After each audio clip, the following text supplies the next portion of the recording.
அனைவருக்கும் வணக்கம். மகர ராசினியர்களுக்கு புதையல் யோகம் நிறைந்த அடுத்த 3 மாத காலங்களில் உங்களுடைய விதி மாறும் நேரமாக அமைகிறது. அந்த வகையில் மகர ராசினியர்களுக்கு அடுத்த 3 மாத காலங்கள் என்ன மாதிரியான நன்மைகள் எல்லாம் ஏற்பட இருக்கு, கிரக நிலைகளின் ரீதியாக அமையிருக்கு, சாதகங்கள் என்ன பாதகங்கள் என்ன என்று பார்க்கும்போது உங்களுடைய ராசிக்கு 2ஆம் இடத்தில் சனி ராகு இருந்தாலும் குரு 9ஆம் பார்வையாக தன குடும்பஸ்தானத்தை பார்ப்பதால் கஷ்டங்கள் கட்டுக்குள் இருக்குங்க. நீங்கள் அதிகப்படுத்தாது வரை பொருளாதாரமோ குடும்ப பிரச்சனைகளோ பெரிய அளவில் வராதுங்க. 7இல் உள்ள புதன் உங்களுடைய ராசியை பார்ப்பதால் முன்னெச்சரிக்கை உணர்வு உங்களுக்கு வரக்கூடிய துன்பங்கள் அறிவித்து விடுங்க. அதை சற்று கவனித்து நடந்து கொள்ளுங்க. அதே போல் உங்களுடைய ராசிக்கு 5இல் சுக்கிரன் ஆட்சி பெற்றிருப்பது மேலும் சிறப்பு வாய்ந்த கிரக சஞ்சாரம் என்று தாங்க சொல்ல வேண்டும். இதனால் வருமானம் என்பது திருப்திகரமாக இருக்குங்க. திருமண சம்பந்தமான முயற்சிகளை மேற்கொண்டுபவர்களுக்கு சிறு முயற்சியிலேயே நல்ல ஒரு வரன் அமைவதற்கான வாய்ப்புகள் இருக்கு. அதே போல் மகர ராசினியர்கள்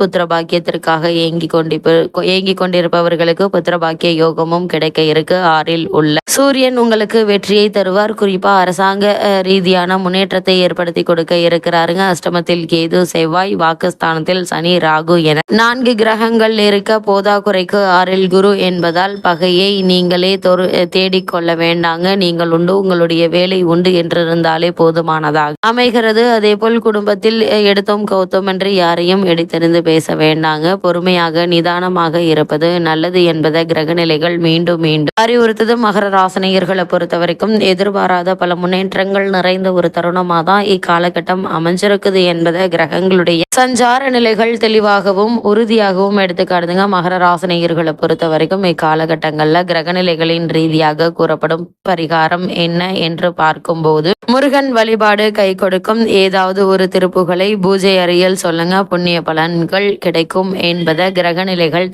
தெளிவாகவும் உறுதியாகவும் எடுத்துக்காட்டுது.